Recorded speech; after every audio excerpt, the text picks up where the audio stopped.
Good morning students, class 9th कविता यमराज की दिशा, जिसके कवि चंद्रकांत देवताले।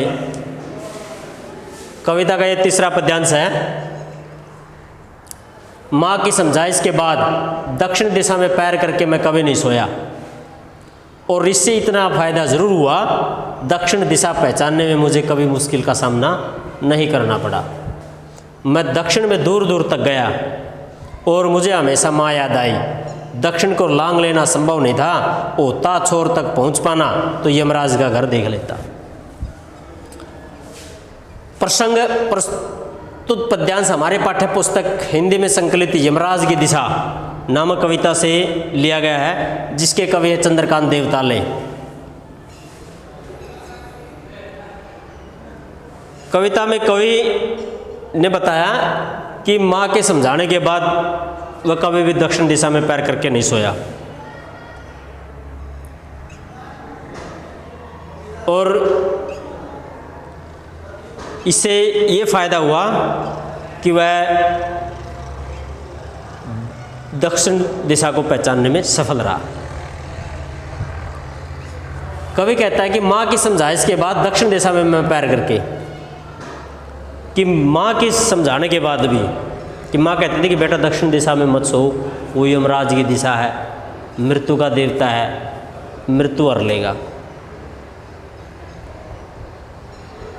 कि भी इस दिशा में पैर करके भी कभी भी नहीं सोना चाहिए। तो माँ के समझाने के बाद कवि कहता है कि मैं दक्षिण दिशा में कभी भी पैर करके नहीं सोया, और इससे इतना फ़ायदा ज़रूर हुआ, दक्षिण दिशा पहचानने मुझे कभी मुश्किल का सामना नहीं करना। इसका फ़ायदा ये हुआ, और कुछ हुआ या ना हो, लेकिन इतना फ़ायदा ज़रूर हुआ कि मैं दक्षिण दिशा को पहचानने में सफल रहा। जहाँ कहीं भी गया, दक्षिण दिशा को मैं कभी नहीं भूल पाया। इसका फ़ायदा ज़रूर हुआ, और कुछ फ़ायदा हुआ हो या ना हुआ हो, लेकिन उसके समझाने बाद मुझे दक्षिण दिशा का पहचानने में सफल हो सका, कि दक्षिण दिशा का ज्ञान होगा कि भाई इस साइड में दक्षिण दिशा है,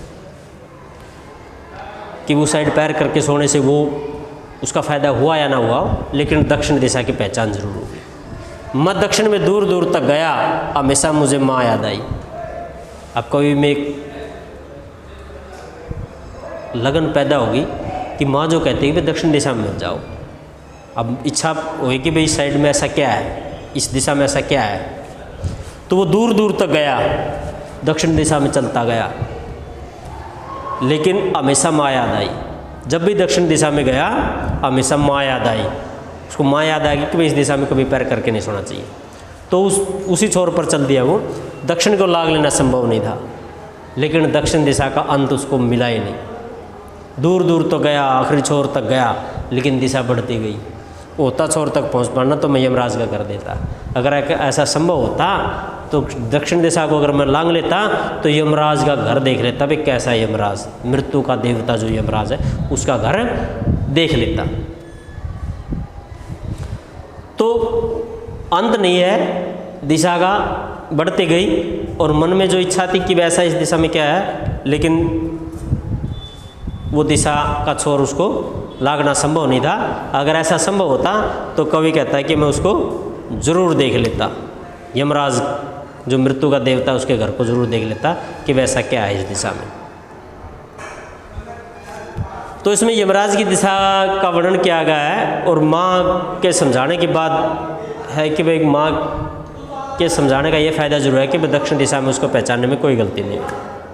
आशा होगा यह पद्यांश आपको समझ में आया होगा। फिर भी अगर कोई समस्या तो ज़रूर बताएं। साधारण सरल सहज भाषा का प्रयोग किया गया। धन्यवाद।